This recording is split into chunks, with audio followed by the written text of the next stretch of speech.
Hello, ladies and gentlemen, welcome to Downloadable Opinions, episode number 7, the Mass Effect of Doom episode, I will say. Joining me, as always, is the Villainous, and we're probably going to come at each other's throats on today's episode. Adam Gayton, how you doing? He doesn't know of the knife that I'm already carrying on me for this. By the way, episode 7, I guess with all the stories that we got for this one, this is, I guess Lucky 7 really does come in handy on this one, because we have a lot to talk about today, and it's been a really big day, or really big couple weeks for video game, and just technology as a whole. With Google I.O., Nintendo announcing things, Microsoft Surface, all that kind of jazz. But obviously, the biggest news to come out this week in gaming is the Mass Effect 3 Extended Cut. On Tuesday, BioWare released the Extended Cut over Xbox Live, PSN, Origin for Mass Effect 3. In a YouTube interview, the Extended Cut, on the Extended Cut webpage, might have trouble reading what I wrote down. Casey Hudson made it clear to the fans that the DLC was going to expand on the original 3 endings and not provide anything different. So fans that wanted, complete change to the ending weren't going to be happy. Cough, cough, indoctrination theory, cough, cough. Anyone that wanted that, yeah. So on release, the Extended Cut was, met with some mixed results. Some fans were really excited about the extended story, and while others were bashing it. We played the Extended Cut, and basically... Okay, Adam, what's your opinion? Okay, let me rephrase. I didn't play the Extended Cut because I was not playing 3 hours of gameplay again just to get to 15 minutes of extra content. Yeah, to get... That was stupid to think that you have to start all the way back, spoilers, but then again, it's been 4 months, and if you haven't heard about this already, you don't care about the series. Yeah. You have to start your save at the point where you go to attack the Cerberus base. Yeah. That is a long period of time you have to go to just to get to the end. And there isn't any new content until you get to the beam part with Harbinger and the rest of your team. So it kind of makes you wonder, why can't they just put you on the planet, or make the actually make an autosave in your game that would happen right up to that point? Because it's really where it gets important. It's kind of stupid that we're going through an entire mission that has no change in it whatsoever. Well, to be honest, and I will, because you watched it through YouTube and you didn't play those 3 hours, your reaction was a lot different from my reaction to it. And then again, I'm more sympathetic to it. But that's why they call me the villain. But playing through those 3 hours again got me really back into the entire universe of Mass Effect. Going out, destroying Cerberus base, killing Kai Lang, then going through London and basically, rescuing people, blowing up Reapers, and then getting up to the beam. And it brought me back into the storyline, and I think that's what they really wanted people to do going and starting off at that point. There might also be a really big system thing for that as well. I think they should have left the option, though, that you could have just gotten right to it. Because it is still kind of unfair to people who have been waiting this long, and they have to go through another couple hours just to get to it. But to be honest, they did say that you have to go from the Cerberus base to that point in order to get the content. And they did say that in the interview. It's still not an excuse to me. I think it is. It doesn't take away the fact that we still have. What do you want them to do? You want them to, okay, let's take you right to the ending and not play any of the good parts. I'm not saying right to the ending, but not to the point you have to, like I said, you have to play through a mission that literally has no relevance to that piece of DLC.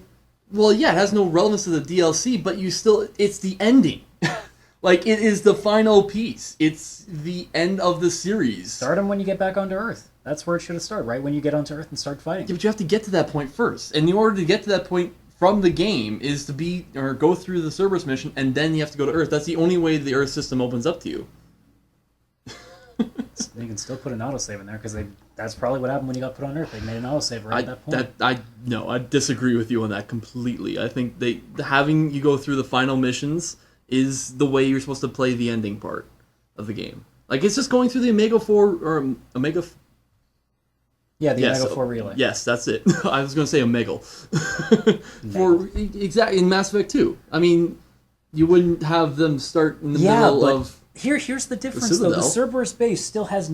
it may have to do with it. It does. It has everything to do with it. But it has nothing to do with the fight to the Reapers initially, because what you were doing when you get onto Earth, that's where you start fighting the Reapers again for the final battle. But that's where in the Omega 4 relay in Mass Effect 2, when you get in there, that is the final mission. When you get onto the Collector ship, that is it. So that's the Omega 4 relay makes sense, because that is that's the point that you hit the final mission. The Cerberus base isn't the final mission. The battle on Earth is the final mission. Okay, all right.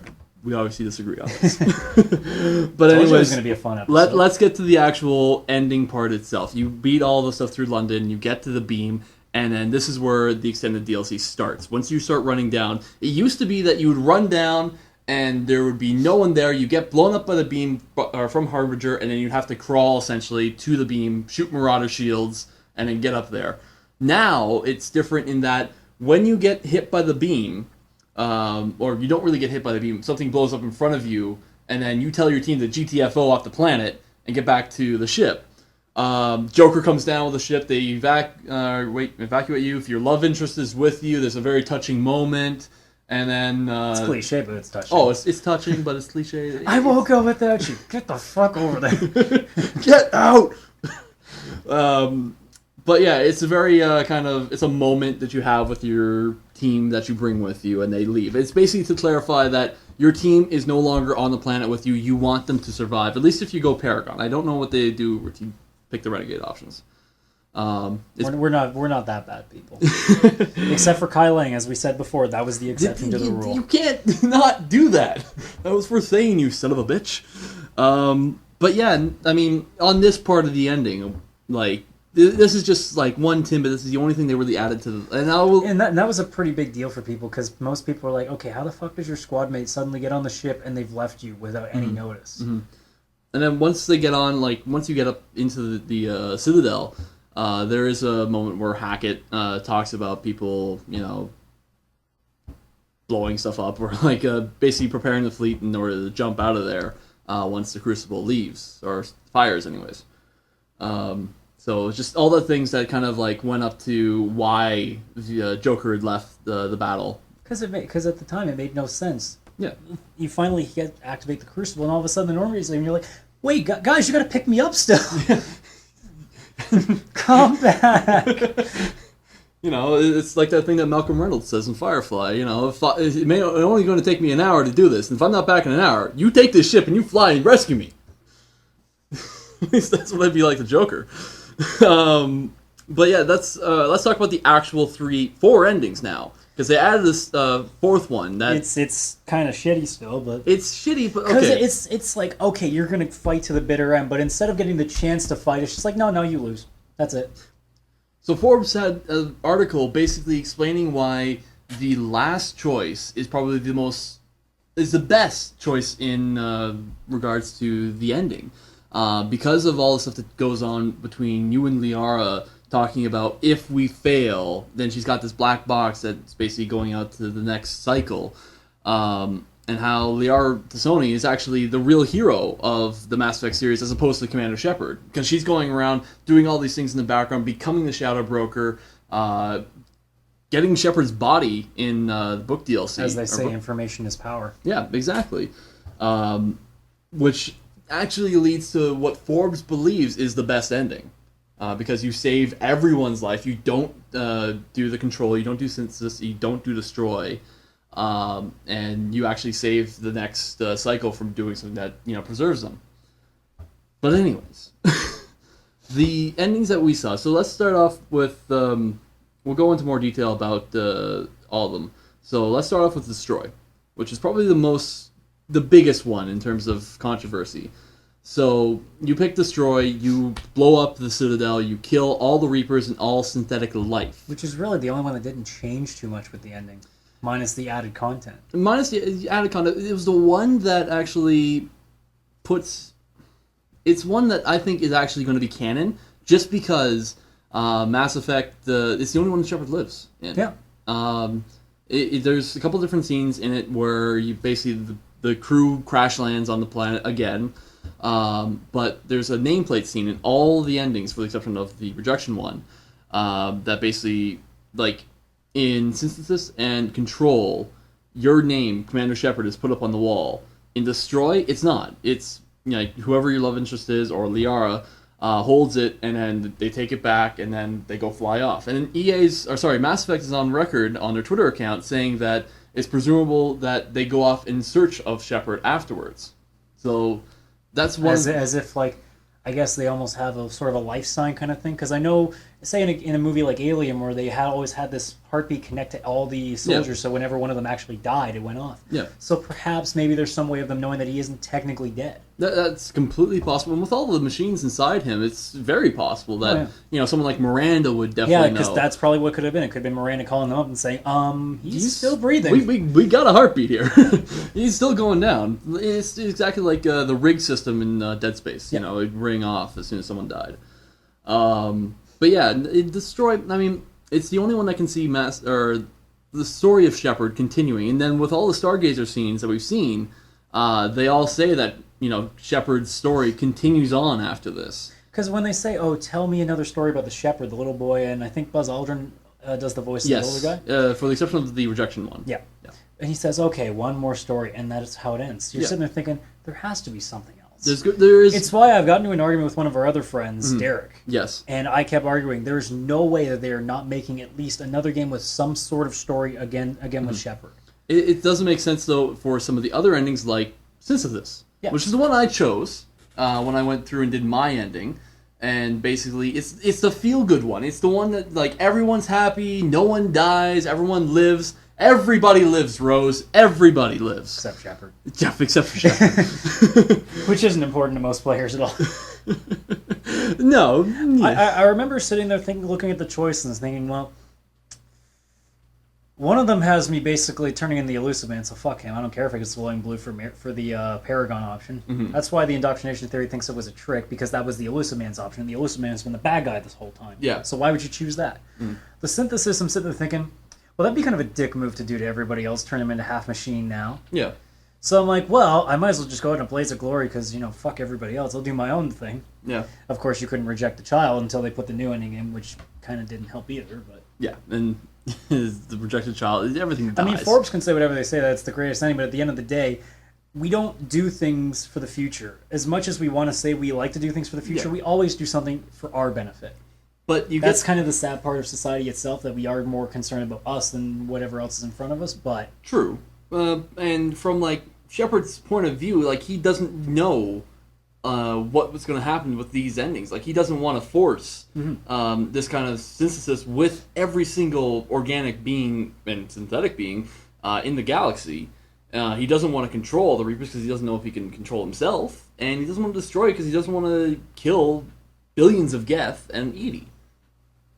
So him choosing the ending where he rejects everything, then, is the most... He could still come up with another way, at least in his mind, without knowing anything else. I guess from a player standpoint, it was kind of probably a little more insulting that you literally didn't have any chance after that. You just go after the child, and then it's just like, okay, cycle continues, fuck off. You don't even have a chance to try to finish stuff, like the Halo Reach ending where you literally it's Reach. Yeah. Where you literally stand off. You're going to die, but at least you get to fight. Yeah, you get to fight, and that would have been nice to have if you could fight. Because all they really would have had to do is put another horde thing like they did with the multiplayer. Just put a quick mission in there where it doesn't stop respawning. Yeah, it doesn't take much. It's just a quick copy paste. It doesn't even matter if the map makes any difference. That would have been fun, but then they would have to explain how Shepard gets from the Crucible. From the Citadel. Yeah, but they still have to explain how he survives space from the Destroy ending and ends up breathing. Yeah, that's true. That has... Well, I guess there's the whole thing where, like, the Citadel's got this protective shield. Yeah, but the Citadel blew up in the Destroy ending. But it's possible that he got beamed down like he got beamed up. I'm just saying, there's a possibility. I don't even know. And that's why I don't like the Destroy ending, in the extended cut, because it still doesn't explain anything. You know what? I was happy. Overall, like, say what you will about the endings, this extended cut, I was very happy with what happened. Well, yeah, at the end of the day, we can't argue because this is the first time ever that somebody has changed or at least added on to something. Yeah. Because, I guarantee you, any other game would have just been like, no. Yeah. And this is, like, the biggest outcry, and this has not been done in movies and comic books. In movies, really? Star Wars? Okay, well, Indiana Jones. George Lucas, but George Lucas does these things like he doesn't do it for fans. I'm just being politically correct here. He adds Jar Jar Binks to different things, or Frister or whatever his name is that played Anakin into Hayden Christensen. That punk. That's George Lucas, but this has not happened where an ending has been completely changed. Like there's been tidbits like Portal 2 or Portal had that little change where Shell gets dragged off. But I mean, this has been the only time where this has been completely like redone because of the fans, and you know it's good on BioWare for doing this. I think it was the cupcakes.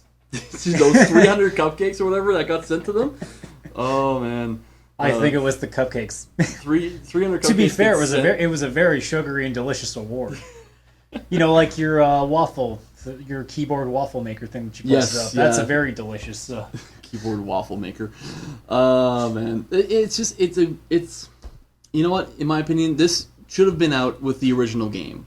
I don't understand why, other than that EA was probably under some kind of time constraint and they needed it out now. I don't feel it was a time constraint. I feel it was a we want more money constraint. It's possible given how EA has constantly and was well known for pushing things out the door. Yeah. You know, it's not like all their sports games are simply, you know, roster updates with like a half different new edition that doesn't do anything. But I will say that EA is not new to BioWare. They've been with them since Mass Effect 2. Even Mass Effect. But of course, they weren't going to touch the first two because they had no idea the effect it the second one would have. The first one they obviously can't touch because if they change anything or rush it out, they're not going to have any franchise. The second one, they're kind of sitting there thinking, okay, we have to get as many people into this now that it's catching. And the third, they're like, well, we can do whatever we want to, and now it's the end of the trilogy. So let's do whatever the hell we feel like doing. Well, then that should have been like. Think of how Modern Warfare 3's come out. Yeah. The original was amazing. The second one was good. Yeah. And then, but the second one got so much extra attention. The third one, they really half-assed. And I love Call of Duty games, but as much as I love Modern Warfare 3, I admit that it's a piece of shit and a very poorly written piece of shit. Yeah. Because you know that they've got the fans now. They will buy it no matter what the hell they put into it. But they know the fans are buying it for multiplayer, not single player. That's where Battlefield 3 is. Which is why we didn't understand Mass Effect 3's multiplayer. So much emphasis on it. I mean, I'm happy. There is too much emphasis on the multiplayer, and I agree with you. I'm happy that now that the extended cut came out, they took away that you no longer have to play a little multiplayer just to get your war assets to get the breath ending. Yeah. Even though the war assets don't do anything anyway. But it's just, I don't know, Mass Effect, I think there's something that went on in terms of getting us like a hard due date from EA, and that's why we didn't get this original ending. I'm hoping when they do another Mass Effect game, it may not be Mass Effect 4, it may not be whatever. They've made it kind of obvious, or at least they've left some ground for it. Yeah. Because there are two things now that they've done in the new ending that I will appreciate, and we talked about it beforehand. I'm so happy they decided not to destroy the relays anymore. Yeah. Because we discussed in Mass Effect 2, there's an Arrival DLC. I don't know if it's Arrival. Arrival, yeah. You destroy the mass relay of that Batarian system and wipe out everything. Yep. So if, in theory, in the destroy ending, actually, I think in all three endings, the Mass Effect relays do actually blow. Even in control, they explode. Okay, well, here's the problem with that then. Well, if all the mass relays in the entire system's destroyed, well, guess what? So's the rest of the galaxy. Yeah. So at least now that they aren't destroyed, not only is the entire world safe, but the fleets that would have been stranded otherwise, they can rebuild that relay and get back home. Yeah. Instead of just having this all-out war just for whoever gets the only planet that left that has any sort of life value to it. Yes. But the other thing is, like I mentioned, that there's groundwork for the fourth game, is that there's more conversation with that Godchild, where he will explain a little extra about the Reapers now. Mm-hmm. And he'll mention the creators, and Shepard will ask, well, what are your creators? And he says, you won't know who they are, and we don't have time to talk about it. That little tidbit is enough to have groundwork to say, oh, could be the possible new antagonist for whatever other game they come out with. Yep, because there's now something else that we don't know. There's still mystery surrounding the universe. Absolutely, and these would be the people that built the mass relays in the first place. So it's entirely possible they're like the collectors and they're hidden somewhere in the galaxy. These creators are the first Reaper. Yeah. So it's entirely possible. That leaves everything open again. Absolutely, and you know what? That's exactly what Halo's doing. They're going, instead of the Flood and the Covenant, it's now the Forerunners, which were basically in their lore the people that made the Halo rings. So I think there's definitely groundwork for that. But one thing I want to get into with the extended cut DLC is the download size. It's 2 gigabytes. Oh God, yeah. And we both agree that's a huge amount of data for the content that we got. I mean, we don't know how well the things render. Like, we don't know how much of a render the size of the cutscenes are. No. But 2 gigabytes for what we got still seems a little... Because a lot of it was a slideshow with narration. So, like, where is this size coming from? It seems small, but then we like we found out through Reddit and some other places that there is code in there for possible DLC. So there was our information there. So some smart people over at our Mass Effect and our gaming over on Reddit found some code snippets of a DLC. Basically, it's referring to something called Leviathan. So I'm a fan of Farscape, and so I'm just like, yeah, why not? Leviathan, Mona, that'd be great. But no, it has nothing to do with Farscape. Basically, it's about the Rogue Reaper that could possibly become a war asset if you do the right responses. From what we've heard, it's supposed to take place, I think, at a mining facility they said it was going to, because apparently mining facilities seem to be the forerunners for everything in that game. And this has a tie-in to Bringing Down the Sky from the first Mass Effect DLC I think they said that they do mention it in 2 as well. I just can't remember where they said it did. Something about a Reaper getting, something about it being hit by a gun or something like that and being asleep, and then Batarians woke it up and all hell broke loose. Because I know that this is a Reaper that literally betrayed and killed another Reaper. So that's pretty badass alone. And when you think about it, having that as a war asset, now I don't think you're going to see a cutscene where a Reaper is going after another Reaper head on, but be kind of cool. But again, like I said, I'm not happy with the war asset situation because they really don't seem to have an effect. You don't get to see, really, except for seeing which fleets show up for your battle, you don't see them fight, really. And I guess you could see that happening if, you get a Reaper Leviathan. It could just be a short 2-second clip of, Leviathan reporting in. Red 5 standing by. Red October standing by. Oh, Blue Harvest. That'd be awesome, Red October. Sean Connery. Yeah. Well, the thing is, that is in the code. Now, BioWare and EA have said nothing. They don't report on rumors, obviously. They're not going to. But this stuff is in code. And so, whether or not this gets made into an actual DLC, it's possible that this was just a pet project. I really have to wonder why people are stupid enough to keep doing this. It doesn't matter where you put it. There's always that one guy that will literally take the entire code apart and try to find any little piece of information. Yeah. Like the guys who keep finding out that Capcom keeps leaving DLC characters in the fucking disc. There are always people that are going to find it. So if you're going to do this, just be prepared to announce it. Well, it's definitely not... they should have said something maybe, but there's definitely not enough code in here from what I've heard that would be the DLC's on this disc. But if there's something there, it means there is going to be something. Yeah. Well, the thing is, it could be because all the stuff we've seen is ending stuff. This could be leading into war assets. That's why it's a part of Extended Cut. And that the next part of the DLC would have to come in from another point. So that's entirely possible. Anyways, let's move on. Mass Effect DLC, we'll keep an eye out for that, and we'll keep you updated as we find out. So, one of the smaller stories now, anyways, now that we've had all this other crap come out of 23 minutes on it. Nintendo had a keynote address in Japan last week, basically announcing that they're going to be bringing out a new 3DS. Dubbed the 3DS XL, the new device features a larger screen, and that's about it. It's still the same device, only one analog nub, but will be priced at $199 USD, about a $50 difference from the smaller counterpart, and will be available on August 19th, here in North America anyways. So, it's about an inch bigger or so around. What do you think of this, Adam? There's a simple irony to this statement that they've released now. There's already been pretty much a confirmation that they're already planning on making a new handheld. So that they've announced this thing really defeats the purpose of it now. It's just... I don't know what it is about Nintendo and making their devices larger. If you were going to make it larger, why didn't you do it the first time? Because with the Game Boy, there was the SP. With the DS, there was the DSi. Yep. DSi, DS... there's another question here that... this is the 6th device from Nintendo that features the name DS. I mean, you can say that 3DS is a new game system entirely, which is true. In a way, it is. But this is it's the exact same stuff, and they do this. They milk it, because we had the DSi, DSXL, DS Lite for the original system.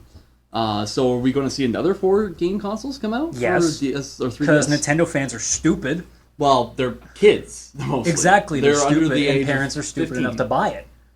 I'm sorry, but like it amazes me that people are stupid enough to keep buying these new things, even though there's almost no difference to it. You said it's 1 inch, 1 inch, really? Well, maybe an inch. That 3D screen's annoying enough as it is. I don't think size is really going to change much. Well, I've played my brother's DS. I never have the 3D on. It's annoying. I will say that I had a good conversation with our friend Derek and Tyler Small. That this is a way that Nintendo uses to reinvigorate people to get into their market, their handheld markets. Like, that's the reason why the DS had so many. That's why we saw the Game Boy Advance SP come out. Is basically to get people to buy more consoles, buy more games. I'm not doubting why they do it. I just think it's just a stupid, too. impractical idea. Well, okay, let's just say, this is it for the DS line. What is next for Nintendo? What can they do? I mean, in the age of where we have Vita, that's pretty much a PlayStation 2 in your hands, and, the iPhone, the Apple stuff, Google's I.O. stuff, the glasses and whatnot, where is Nintendo standing in this new future? They'll find some other gimmick that we don't need. Well, we've done motion controls to death. Voice is being done. It's kind of hard to understand what they could be doing now at this point. Because, you think about it, the really only thing they can do is try to keep up in the graphics race. And they can't do that. They've been out of the game for more than 4 years now. That's the problem. That's why their consoles have these gimmicks, because it's the only thing they can do to have some sort of selling point. But they do have games that people love. People eat Mario up like crazy. Yeah, and you know what the thing was? Is back then when those games came out, the consoles were the top of the line. That's the only thing that's keeping Nintendo afloat as far as I'm concerned, is the fact that they've got more franchises than anybody else can shake a stick at. Nintendo is in the same spot that Sega was in pre-Dreamcast era. Apart from the Dreamcast, which was an amazing system. Don't get me wrong, it had top-of-the-line stuff. Can you really imagine what things would be like with Sega still in the market for consoles? It would be very interesting having a 4-console race. I'm not convinced even Microsoft would have one at that point if Sega was still running strong. I think they had like $1 billion that they weren't going to use. Yeah, then again, it's Bill Hey, Gates' guess what? Boom, money. That's true. I heard the story from a couple of people from Microsoft. I guess the only other option I could say would be Sony, because Sony's always been struggling here and there with what they have. Sony is the middle ground, in my opinion, right now. They offer really good exclusive games. Yeah, everything else.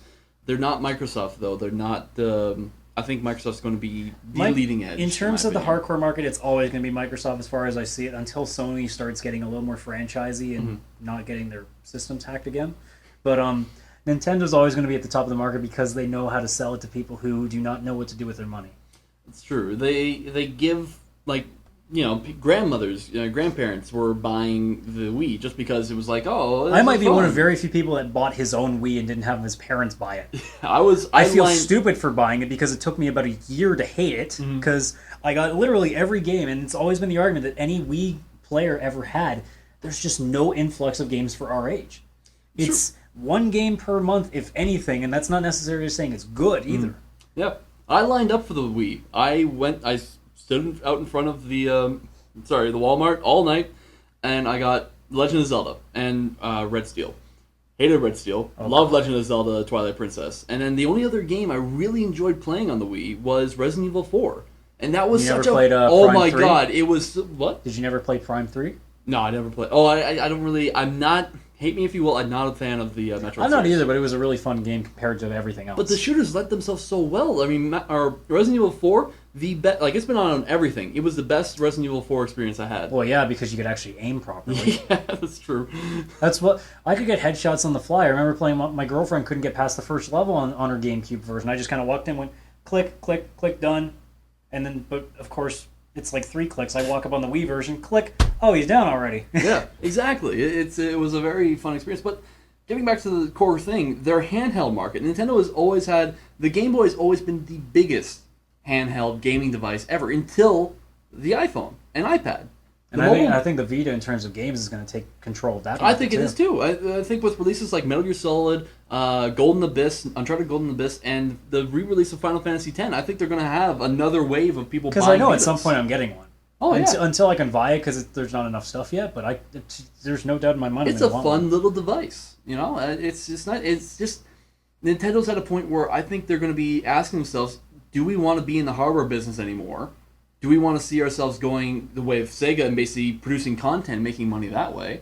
Or do we want to try and compete with these giants now that have gotten way over our head? Speaking of Sega, before we forget this, they made probably the biggest piece of news this week that I can't believe is possible. They made an Olympics game not suck. How? Apparently, from what most places reviewed it, like it's at least a 6, which for every other game has been like a 4 at best. Yeah.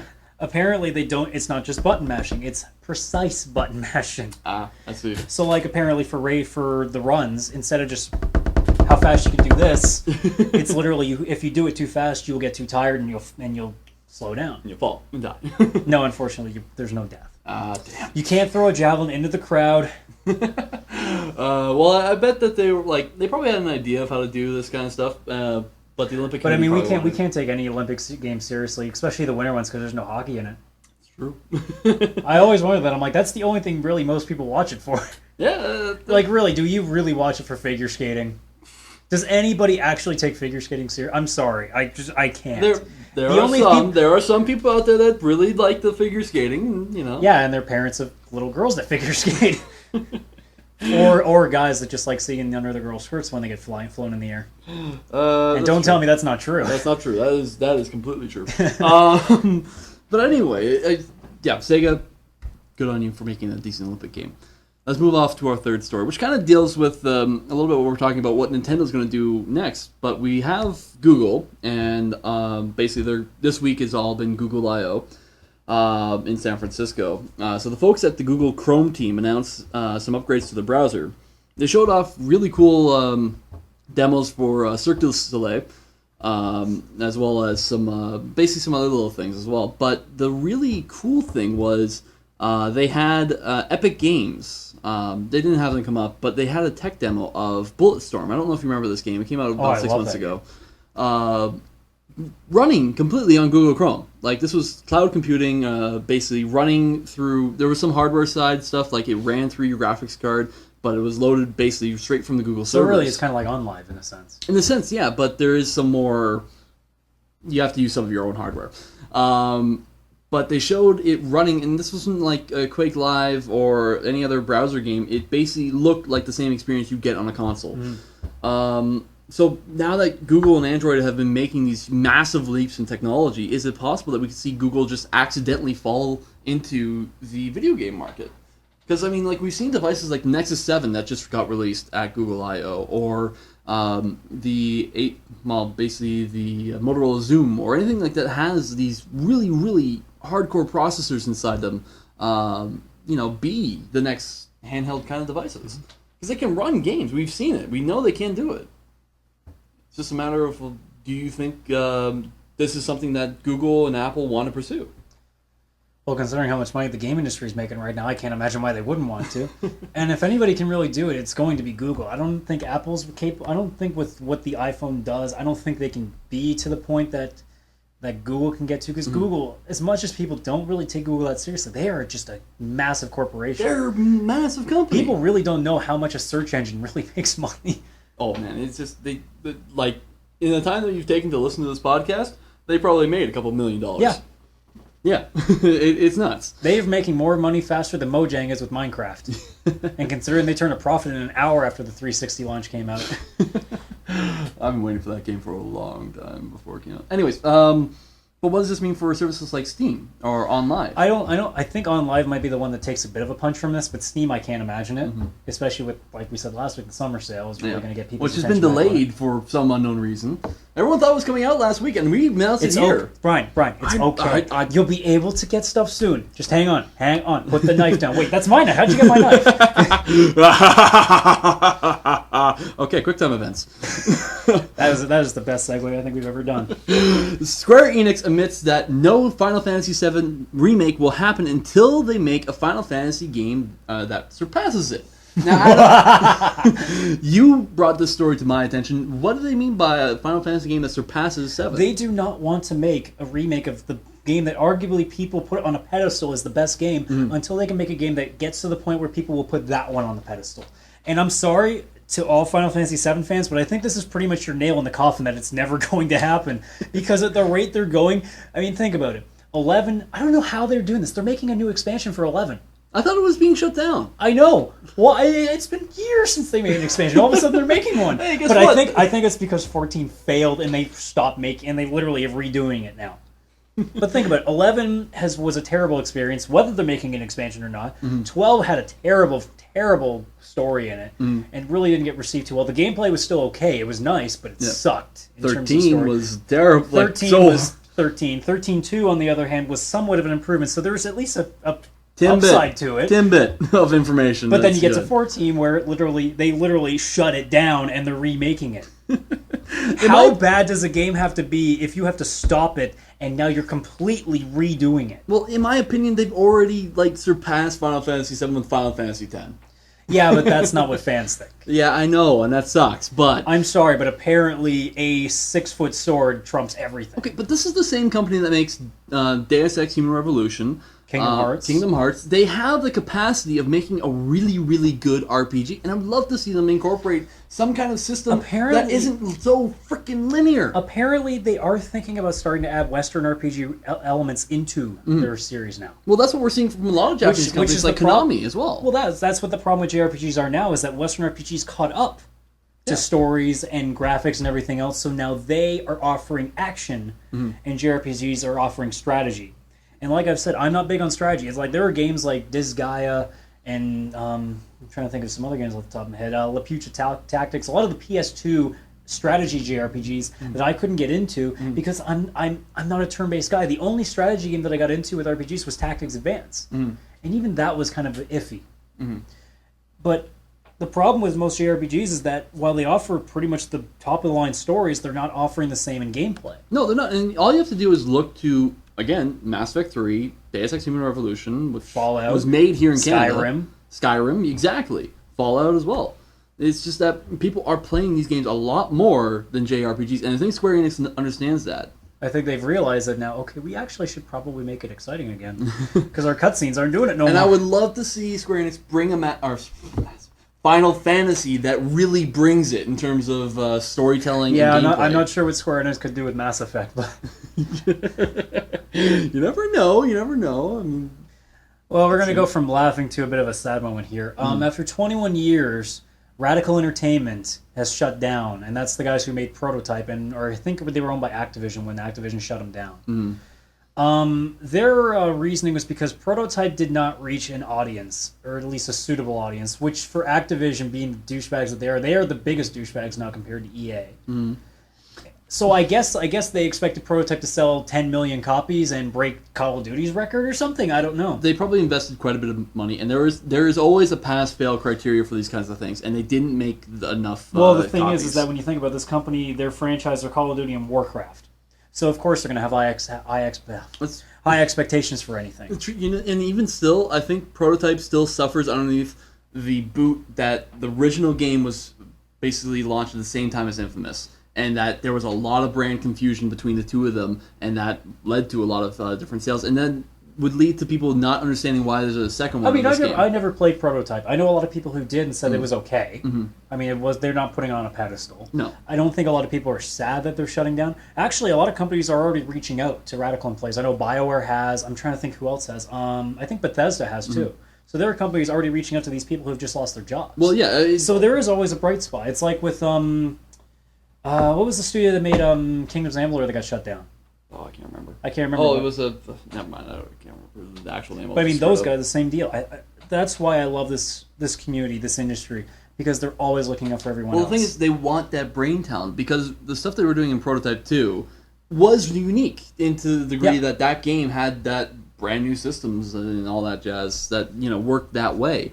In any kind of industry, anyways, the brain talent is always going to get picked up. So let's finish up quickly. Last of Us will not have a co-op campaign. It's going to be strictly single player. Quick thought. What do you think? That is a huge blow to that game's I agree. fire. I think a lot of sales just got lost from that game.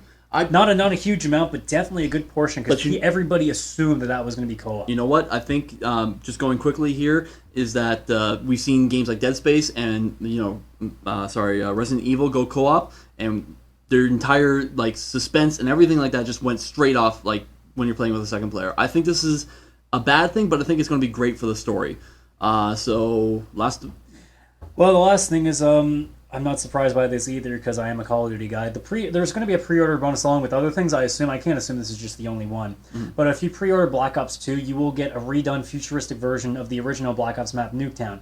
The reason I'm not surprised by this is because every Call of Duty douchebag who runs around with a shotgun or an SMG loves that map because it's the smallest map, I think, in the history of any Call of Duty game. And I've played it 1,000 times, and I hate the crap out of it because you literally will spawn and die within 5 seconds if you don't throw a random grenade and hit something. It's not shock analysis for Battlefield 3 youth players. Yeah. So basically, that's it for Download Opinions episode number 7. Lots of good Mass Effect talk anyways. So we're going to be back next week with episode 8, which will hopefully include something interesting. I don't know, there's nothing really on the radar just yet, but I think we'll find something to get you guys excited. Well, considering about. how this week's gone, I can't imagine we're not going to have anything coming up. So. Well, we'll see how it goes. But thanks for joining us, and we'll talk to you guys later, eh? All right?